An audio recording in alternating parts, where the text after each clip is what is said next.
야 얘들아 드디어 새로운 강의가 시작되는 거 아니야? 야, 근데 이 새로운 친구는 누구야 이거? 뭐야? 아까 인사했잖아요. 헤어스타일이 머리 지휘하셔야 될 것 같아. 지휘. 노래 잘할 것 같은데? 노래 봐. 노래 봐요. 형제의 모습 속에 보이. 어머 얼굴 잘한다. 어쩜 이렇게 다르냐? 하나님 영상 아름다워. 계속해 잘한다, 계속해. 잘한다. 더. 귀한 주의 자녀. 목을 높게 잡았어 처음부터. 아이고. 야, 반갑습니다. 근데 오빠 오늘 새로 오시는 목사님 소문 들었어? 왜 뭔데? 너무 잘생기신 분이래. 아니, 맞아. 그렇게 목사님이 잘생겼다면 미남이시래. 저처럼 생겼어요? 저처럼? 그렇게 생기면 큰일 나잖아. 왜요? 저는 유머스러운 남자가 좋단 말이야. 유머스러운 목사님 오셨으면 좋겠어. 그것도 아니, 중요하지만 뭐야? 잘생기면 중요하죠.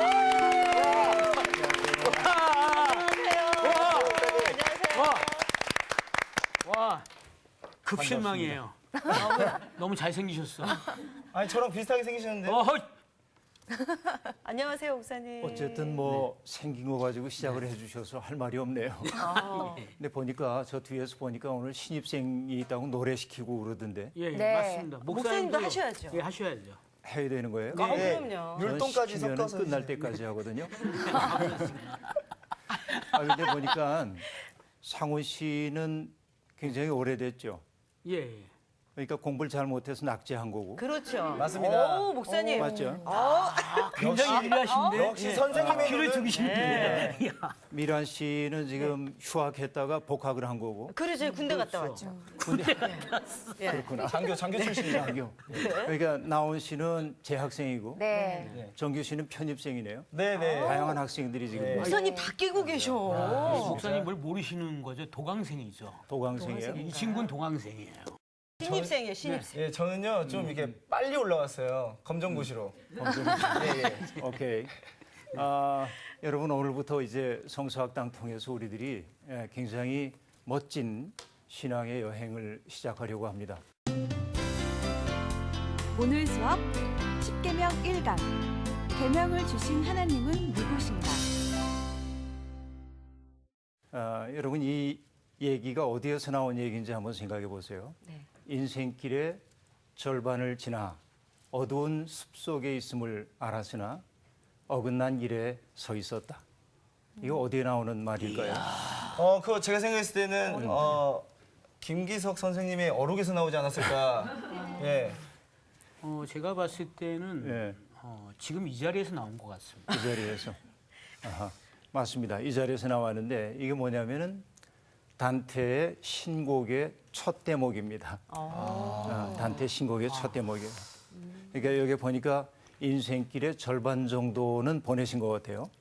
아니요, 전 아직 안 보냈어요. 아직 안 보냈어요? 예, 예. 알았어요. 검정고시로 올라왔기 때문에. 검정고시로. 오케이. 처음에 기준 거. 보냈다고 해. 어쨌든 이 단테 신곡에서 첫 대목이 그렇게 나오거든요. 네. 인생의 절반을 지나고 어두운 숲속에 있는 것을 알았는데 어긋난 길에 있는 것을 내가 알게 됐다. 인생이라고 하는 것이 사실은 길찾기이죠. 내가 어디에서 어디를 향해 가고 있는가 끊임없이 물어야 하는 것이 인생인 거죠. 그런데 여러분 어떻습니까? 길 찾기가 쉬워요? 쉽지 않아요? 쉽지 않습니다. 어떤 때는 길을 알 것도 같은데 가다 보면 또 모르는 게 드러나고 그러죠. 길이 너무 많아요, 또. 길이 너무 많죠. 네. 정말 많은 길들이 있어가지고 우리들이 어느 길을 택해야 하는지 알 수 없을 때가 많아요. 그래서 옛날 사람들은 이런 얘기도 했습니다. 갈림길을 만나면 어느 쪽으로 가야 돼? 좌로 가야 돼? 우로 가야 돼? 걱정이 되죠. 네. 그러니까 잠시 그 앞에 멈춰 서서 생각하죠. 걸어온 길을 돌아보면서 내가 바로 걸어왔는가 한번 쉬고 다음에 내가 걸어가야 할 길이 어딘가 한번 생각해 본다는 거죠. 또 어떤 분은 그런 얘기도 했어요. 갈림길 앞에 설 때마다 나는 울지 않을 수 없다. 그렇죠? 어느 길을 가야 하냐 그 얘기지. 그래서 이것이 우리들이 인생길을 걸어가면서 겪게 되는 난감함이라고 얘기할 수 있겠습니다. 네. 살다 보면 그래서 누군가가 우리에게 바른 길을 가르쳐 줬으면 참 좋겠다. 이런 생각이 들 때가 있죠. 너무너무 그렇죠? 들어요. 정말 그렇죠. 네. 어떤 때는 내가 선택하지 않아도 너 이 길로 가야 돼. 누가 알려주면 좋을 것 같다. 고맙죠. 진짜. 그런 생각이 들 때가 있죠. 예. 길 잃어서 울어본 적 있어요? 혹시? 너무 많아요. 너무 많아요. 네. 엄마 없을 땐 항상 울었어요. 엄마가 길이구나 그러니까.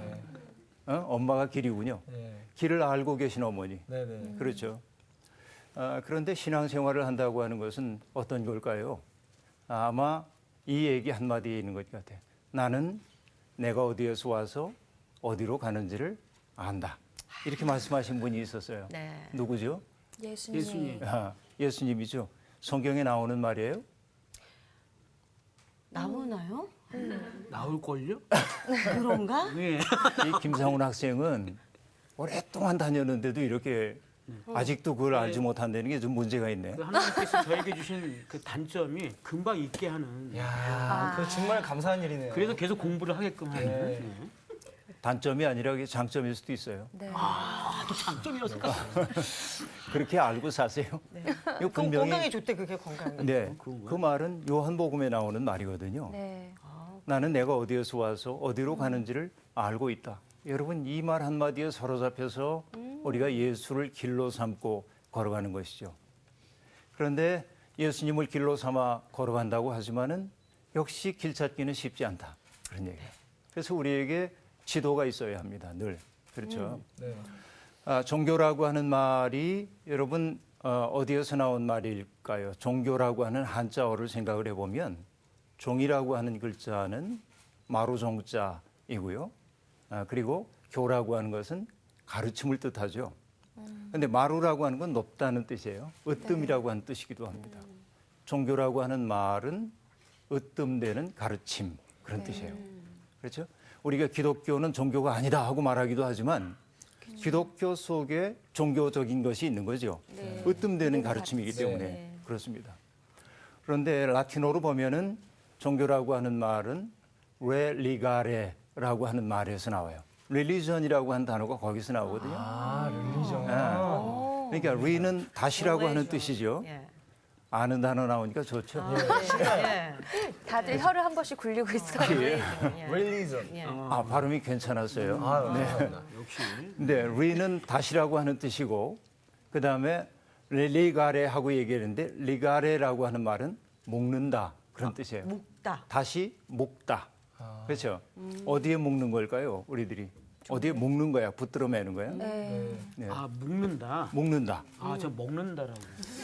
왜 그래요? 네, 상훈 씨가 오래 다니는 까닭을 우리가 이렇게 짐작할 수가 있는 모든 거죠. 게 다 먹는 걸로 연결되는데. 다 이해가 돼요. 네. 왜 금방 이렇게 잊어먹고 계속 또 방금 먹었던 것 다시 또. 예. 뭐 그래도 집에 가면 벗는다고. 그래요.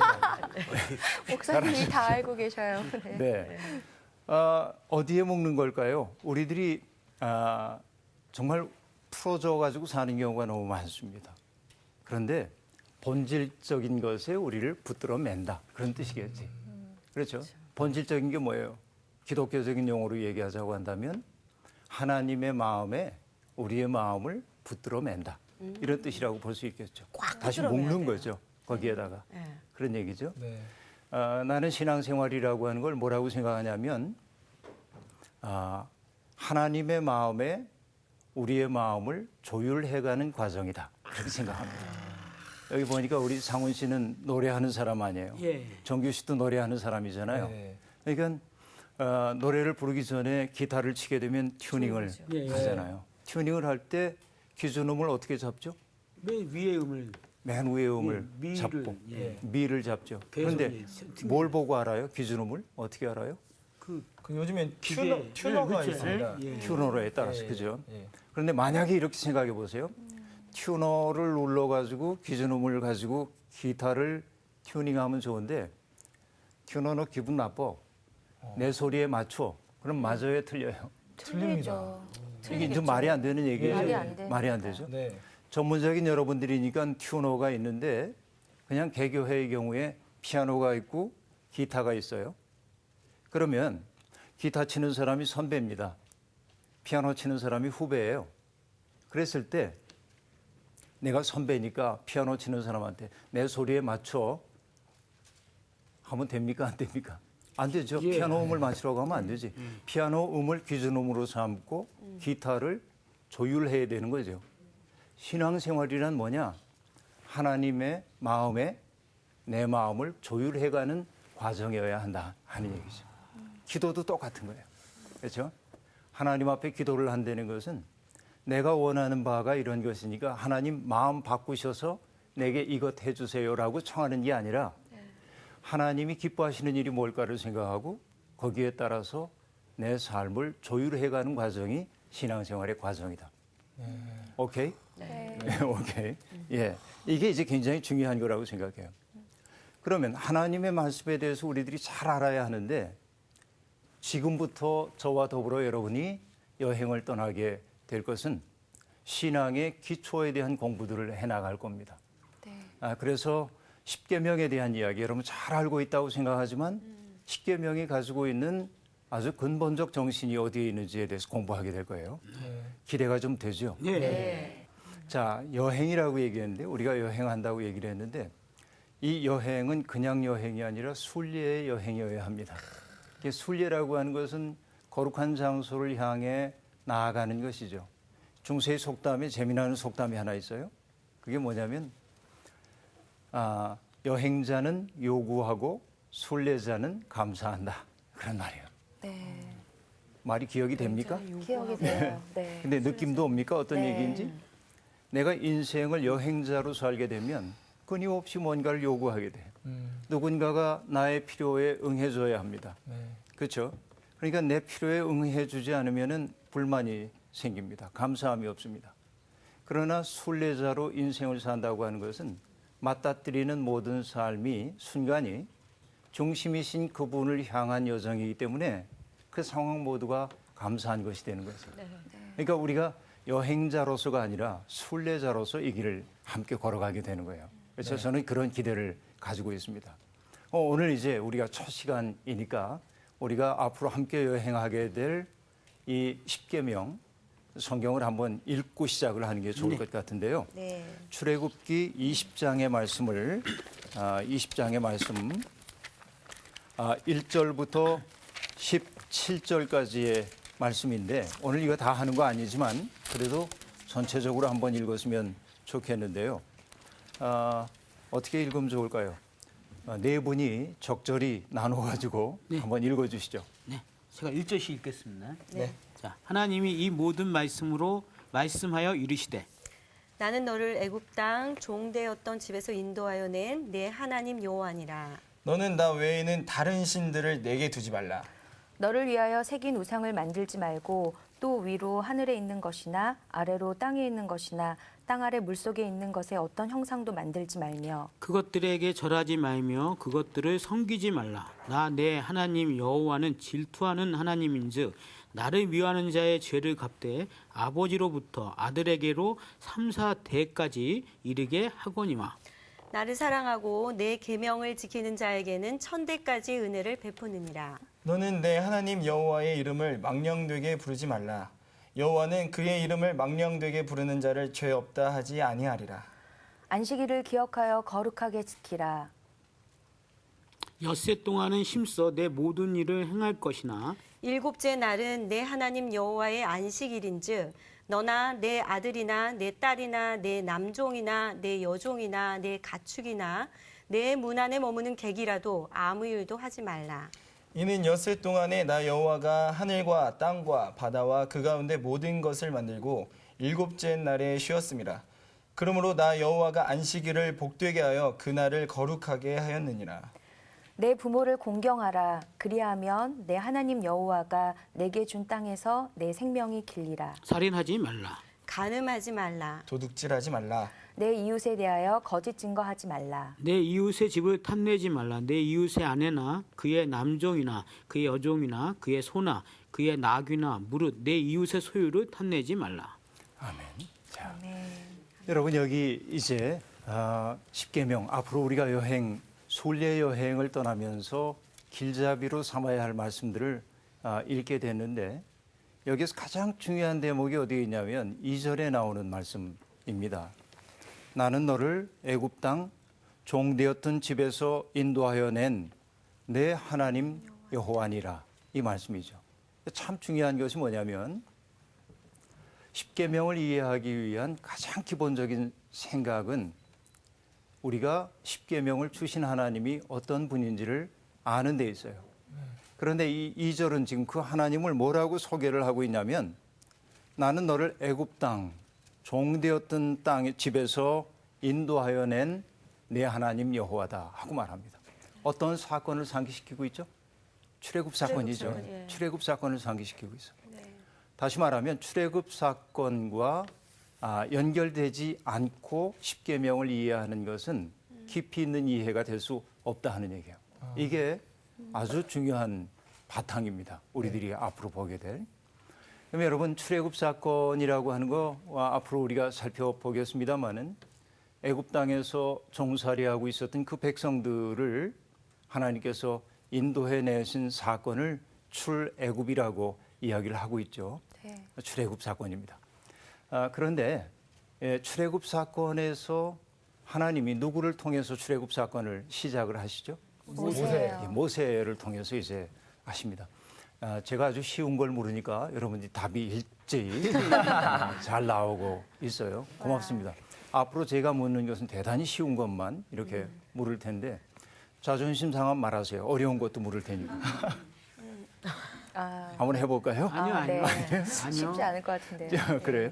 네, 고맙습니다.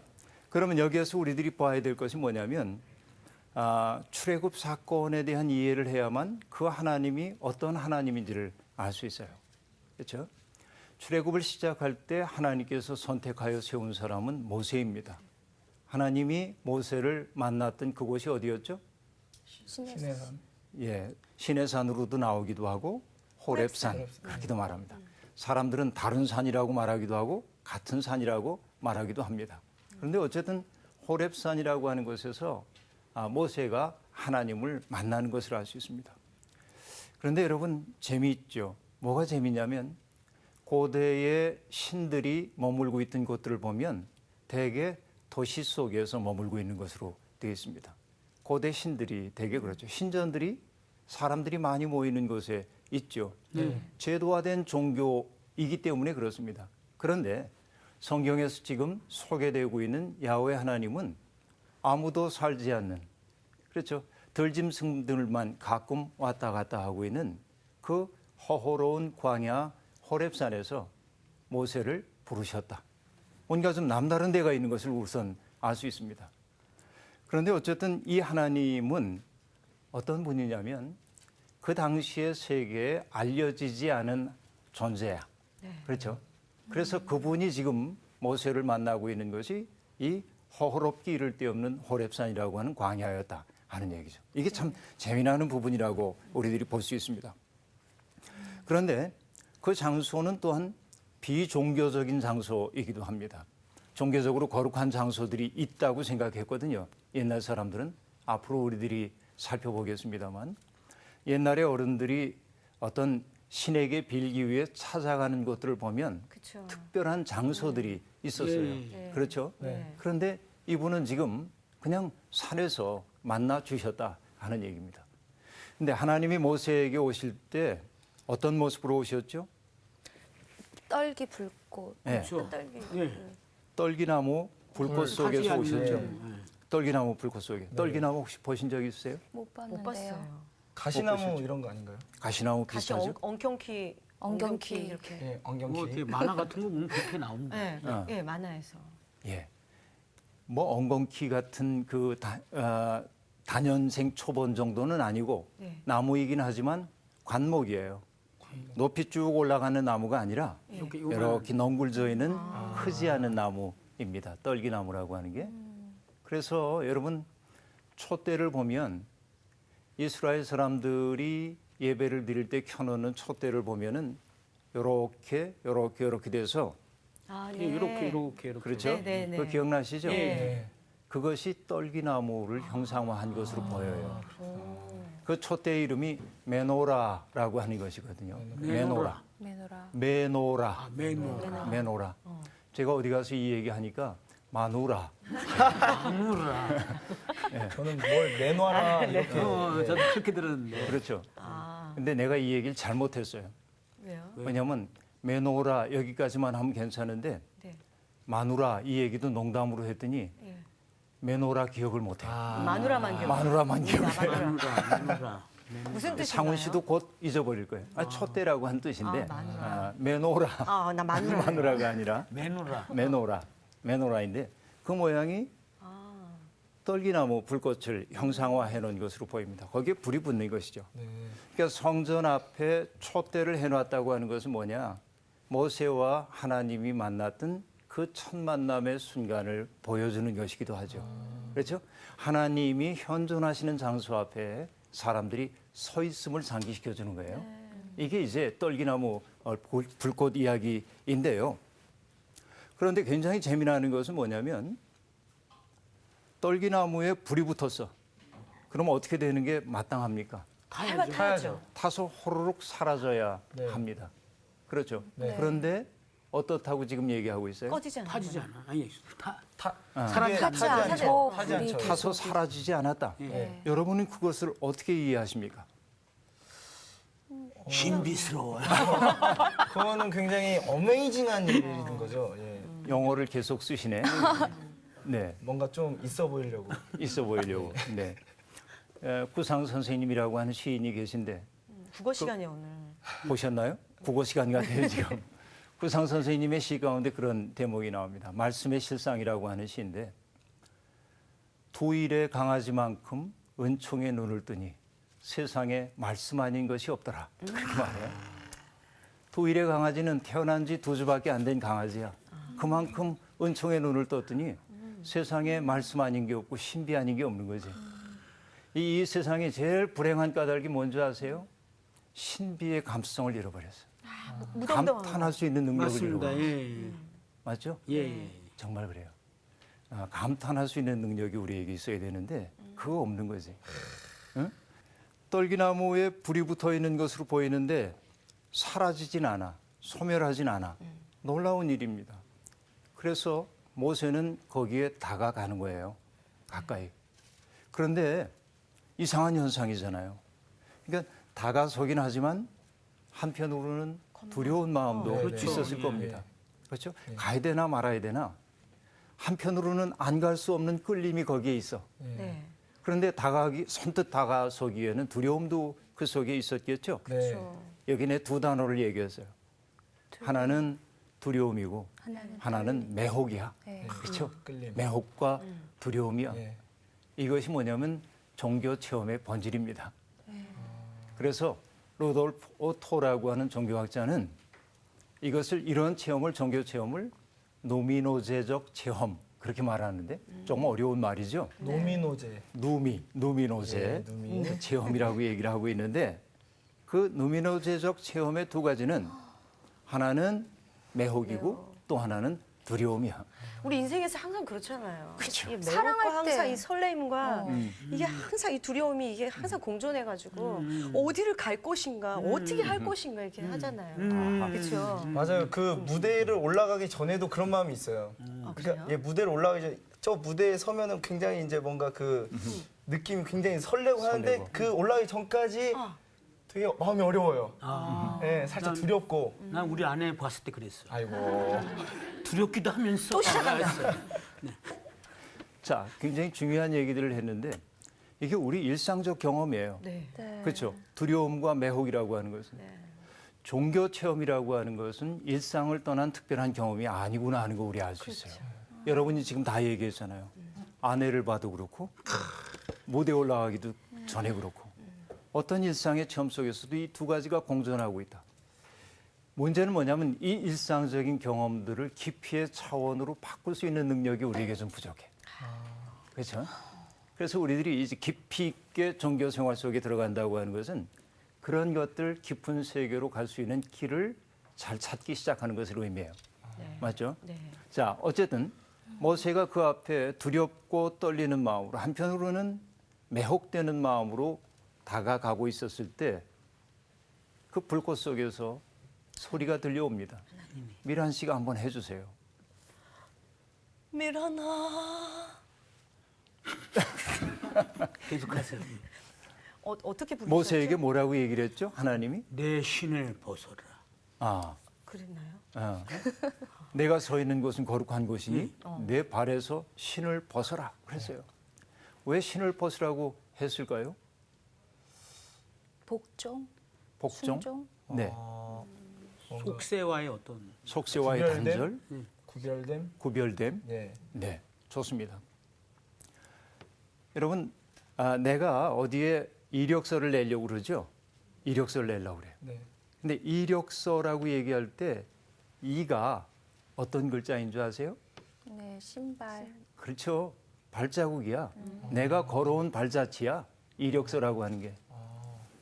내가 신은 신발이라고 하는 것은 결국 뭘까요? 나야 나.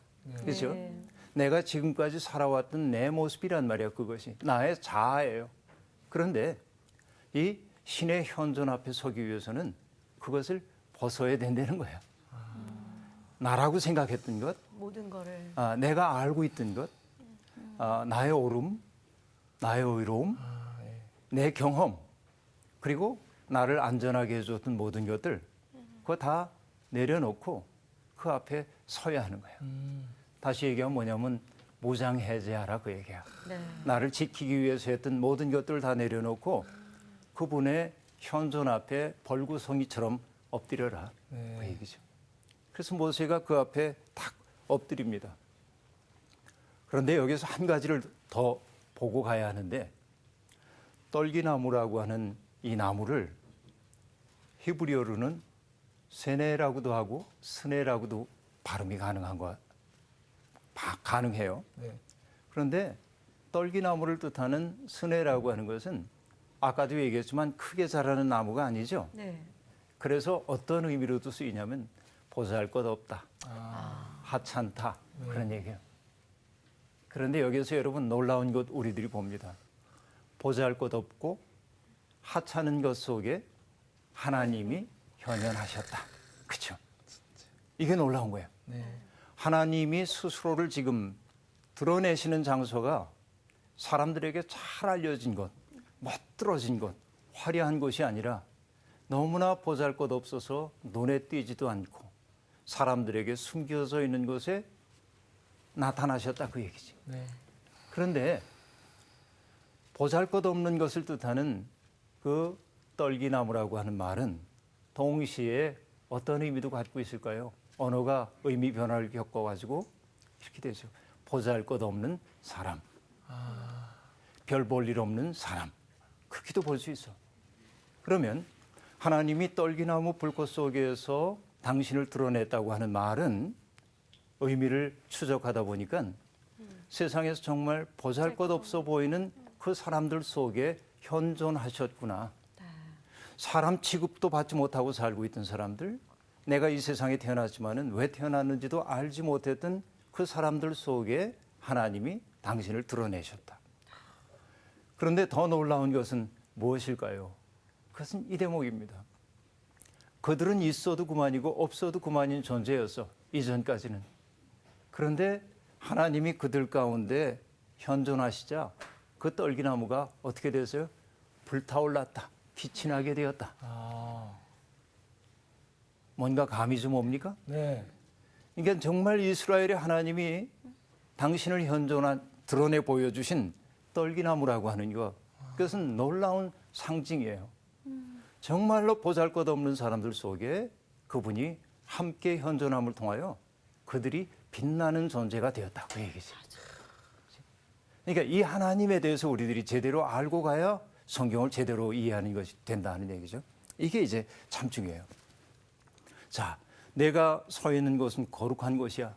그러니까 발에서 신을 벗어라 하고 얘기했어요. 아까 얘기했듯이 신이라고 하는 것은 그동안 내가 쌓아왔던 나라고 생각하는 모든 것들이야. 하나님 앞에서는 그것 다 내려놔야 돼. 근데 여기서 질문. 내가 서 있는 곳은 거룩한 곳이니 하고 말했는데 그곳이 어디기에 거룩한 곳일까요? 하나님이 함께 하시는 곳이. 하나님께서 하나님과 만들어 같이 놓으신 있는. 세상. 만들어 놓으신 세상. 넓게 그렇게 얘기했네요. 예. 옳은 얘기고. 또요? 하나님하고 함께 함께 있는 시간. 예. 하나님 앞은 모두 다 거룩한 곳이죠. 그러니까 내가 하나님 앞에 서 있다고 생각하면 이곳이 거룩한 곳이겠죠. 하나님과 관계를 맺고 있는 그곳이야말로 거룩한 곳이에요. 신학교 다닐 때 신학책을 읽다 보니까 이런 말이 나왔어요. 어느 신학교에서 신학생 하나가 질문을 했답니다. 선생님 골탕 먹이려고 교수님 하나님이 어디에 계십니까? 그렇게 물었어요. 그럼 그 설명하기 위해서 다양한 언어들이 동원되어야 하는지도 모릅니다.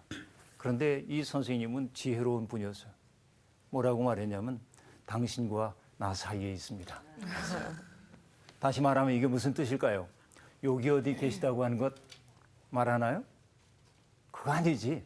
지리적 공간을 말하는 게 아니야. 네. 어떤 얘기입니까? 내가 나온 씨를 하나님의 형상대로 지음받은 존재로 대하기 시작할 때 그곳에 하나님이 현존하고 계시는 거지. 나와 당신과 맺는 관계 속에 하나님이 현존하신다. 이게 참 대단히 거룩한 얘기라고 볼 수 있겠죠. 그러니까 내가 서 있는 것은 거룩한 곳이다. 내가 서 있는 것은 우리가 서 있는 이 자리일 수도 있습니다. 모세가 서 있는 호렙산일 수도 있습니다. 그러나 바로 그것이 하나님의 현존의 장소라고 하는 사실을 인식하고 살면 그건 거룩한 곳이야. 그렇죠? 신앙생활을 한다고 하는 것은 바로 그런 의미이겠다 하는 얘기입니다. 근데 어떨 때요. 네. 하나님이 여기는 거룩한 곳이니까 미란아 네가 갖고 있는 거 다 벗고 무장해제하고 나한테 와. 이렇게 말씀하시는 거를 알면서도 이 무장해제가 안 될 때가 있어요. 어쩔 수 없는 사람이죠, 뭐. 그래서 그게 잘 된다고 얘기하는 사람이 거짓말이에요. 그래서 아까 시 얘기 자꾸 나오는데 돌아가신 오기원 선생님의 시 가운데 이런 시 구절이 나옵니다. 만물은 흔들리면서 흔들린 만큼 튼튼한 줄기를 얻고 이런 대목이 나와. 언제 어떻게 다 외우시지? 천천히 말씀해 주시면 좀 써먹으시죠. 아주. 자, 이게 굉장히 중요한 얘기인데 흔들리지 않는 것은 정말 위험한 겁니다. 때때로 흔들릴 수 있어야만 뿌리도 든든해지고 줄기도 든든해지는 거예요. 그런데 문제는 뭐냐면 내가 흔들리고 있다고 하는 사실을 인식하는 거죠. 그렇죠? 네. 그래서 절대적 확신 속에 거한다고 하는 사람들은 위험하기 쉬워요. 오히려 예. 탁 넘어지기 쉽습니다. 네. 근데 나의 나약함을 알고 나의 연약함을 알고 내가 또 실수했구나. 내가 또 넘어졌구나. 그렇게 반성하게 될 때 하나님의 은총이 그 속에 개입하기 시작하거든요. 이게 굉장히 중요한 일이라고 봐요. 자, 그런데 그 다음에 이제 우리들이 봐야 될 것 무엇입니까? 하나님이 당신의 계획을 모세에게 말씀을 하시죠. 어떤 계획을 지금 말씀을 하시죠? 내가 내 백성들을 해방시켜야겠다 하는 계획을 말씀을 해주고 있어요. 그렇죠? 그래서 성경에는 거듭해서 애굽 땅에서 고통받고 있는 사람들에 대한 이야기가 등장하고 있는 것을 볼 수 있습니다. 그런데 성경의 하나님은 정말 놀라운 분입니다. 어떤 분이냐면 애굽에서 내 백성들이 신음하는 소리를 내가 들었다. 그들이 고통받는 모습을 내가 보았다. 그래서 내가 내려가서 이 잘못된 세상의 모습을 바꾸려고 한다. 그런 얘기예요. 자, 세상에서 들려오고 있는 신음소리를 들으셨어요. 자, 그래서 어떤 분이 이렇게 얘기합니다. 하나님은 세상에서 들려오는 신음소리를 당신의 나라가 임하소서라는 기도로 들으신다. 그렇게 말합니다. 네? 이게 참 중요한 얘기죠. 성서의 하나님을 인식하는데 정말로 중요한 얘기입니다. 이것이. 그러니까 이 땅에서 들려오고 있는 사람들의 고통스러운 신음소리를 당신의 나라가 임하소서라는 기도로 들으시는 하나님. 이 하나님 믿고 의지하니까 좋잖아요. 네. 그렇죠? 그러니까 하나님 앞에서 울어도 돼. 그 말씀 드니까 마음이 굉장히 감동이 확 밀려오네요. 눈이 촉촉해졌어요. 네. 잘 보이시죠, 제 눈이? 네. 잘 보여요? 네, 좀 더 크게 뜰게요. 네, 고마워요. 이게 참 우리가 하나님을 이해하는데 굉장히 중요한 부분이라고 생각이 돼요. 우리가 믿는 하나님은 성서가 얘기하고 있는 하나님은 땅에서 들려오는 신음소리를 기도로 들으시는 분이다 말이죠. 그러니까 우리가 기도의 형태를 갖추어 가지고 하나님 이러저러 합니다 하고 말하기도 전에 너무 힘들어. 어휴, 이것도 하나님은 기도로 들으시는 거지. 여러분, 엄마들을 보면요, 신기합니다. 아기가 옹알이를 하잖아요. 다 알아들어. 다 알아들어. 그랬어. 그죠? 그랬어. 그러니까 아이들이 옹알이를 하든지 울든지 엄마는 애가 필요한 게 뭔지 다 알아요. 이런 거지. 하나님도 심지어 이야기도 해요. 이야기도 하죠. 예, 정말 그런 거 알 수 있어요. 애기도 안 길러보고 어떻게 알아요? 진짜 그거 이상하네. 이상하네요. 저희 누나가 네. 제가 조카들이 많은데 솔직히 얘기해. 솔직히. 예, 제가 누나랑 같이 살고 있습니다. 네. 예, 조카들을 이제 한 3개월밖에 안 되는데 이러면 그랬어. 그래. 그래서 뭐 계속 이야기를 걸어요. 잘한다. 오케이. 자, 결혼하면 잘하겠어. 그런 옹알이 혹은 그런 그 울음소리조차도 하나님은 우리가 말로 표현하지 못하는 것까지도 다 알아들으시는 분이다 말이죠. 이것이 이제 출애굽기가 우리에게 보여주고 있는 하나님의 모습이죠. 참 감사한 일이라고 볼 수 있죠. 그런데 이 하나님이 당신의 일을 하면서 모세에게 뭐라고 얘기한 거냐면 내 일을 하는데 내 도움이 필요해. 그렇게 말씀하셨어. 자, 여러분, 세상에서 우리가 큰 은혜를 받았다고 한다면 어떤 게 은혜냐면 나 같은 사람을 불러주셔서 당신의 백성으로 삼아주신 것 감사. 그보다 더 큰 은혜는 뭔지 아세요? 나 같은 사람을 불러서 내 일을 함께 하자고, 내 일을 하는데 내 도움이 필요해라고 그분이 말씀하신다는 사실이에요. 하나님은 상훈 씨의 도움이 필요합니다. 네? 이게 큰 은혜야, 진짜로. 생각해 보면 그래요. 네. 그래서 어떤 분이 얘기했죠. 우리 없이 우리를 창조하신 하나님은 우리와 더불어 세상을 구원하기를 원하신다. 그렇게 말했어요. 하나님이 우리의 도움이 필요로 하대. 근데 모세는 겸손한 사람입니다. 그래서 하나님, 사람 제대로 보셨습니다. 나 아니고 누가 이 일을 하겠습니까? 그랬나요? 아니요. 그렇지 않죠. 뭐라고 얘기했습니까? 입이 우둔하다고. 예, 입이 둔한 사람이라고 예. 얘기했죠. 근데 한마디로 얘기하면 뭐냐면 사람 잘못 보셨습니다. 네. 제가 그 일을 할 만한 사람이 못 됩니다. 하나님이 모세를 귀히 여기셨던 것은 그 때문일 것 같아요. 그렇죠? 자기가 할 수 없기에 모세는 나중에 어차피 하나님의 일을 맡게 되었을 때 자기의 능력으로 하지 않고 어떻게 할 수밖에 없었습니까? 하나님 앞에 엎드릴 수밖에 없었죠. 그렇죠. 이것이 중요해요. 그런데 모세는 정말 피하고 싶어. 그 일을. 이 역사에 개입하시려고 하는 하나님의 계획은 아름다우나 하필이면 그 어려운 일을 위해 왜 납니까? 나는 피하고 싶습니다. 나는 자격이 안 됩니다. 못합니다.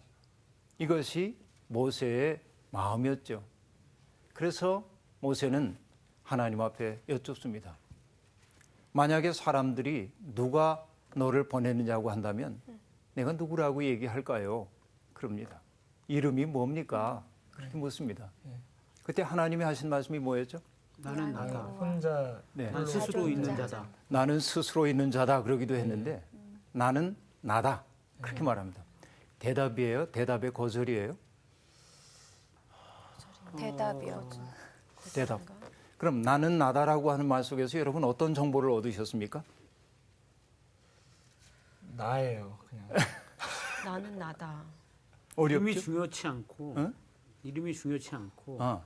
나의 어떤 그 스스로에 있는 어떤 그런 거 그냥 그대로 표현이 안 되네. 저는 딱 느껴지는 게 절대감.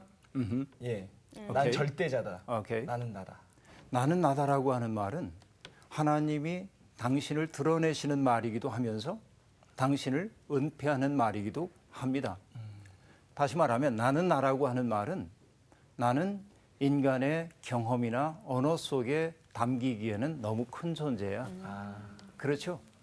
인간이 어떤 좁은 언어라고 하는 규정 속에 담기에는 너무 큰 존재야. 네. 그러니까 하나님은 대답을 거절하신 것처럼 보이기도 합니다. 그러나 그 다음에 나오는 얘기가 있죠. 뭐라고 얘기하냐면 나는 내 조상 아브라함의 하나님, 이삭의 하나님, 야곱의 하나님이다 하고 말합니다. 다시 말하면 뭐예요? 아브라함과 이삭과 야곱이 그 나그네 세월, 고통스러운 세월을 함께 걸어가게 될 때 그들의 삶 가운데 개입하고 그들에게 약속한 것들을 이루어갔던 하나님이다 하는 뜻이죠. 바로 이것이 출애굽의 하나님입니다. 많이 이해가 되셨나요? 네. 네, 질문 있어요? 아닙니다.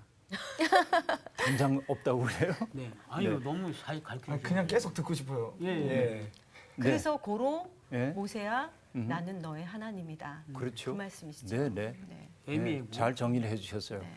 그러면 무슨- 오늘 강의는 마치도록 하겠습니다. 벌써 벌써요? 끝났나요? 시간 잠깐만요. 끝났어요. 고마워요. 감사합니다. 아, 네.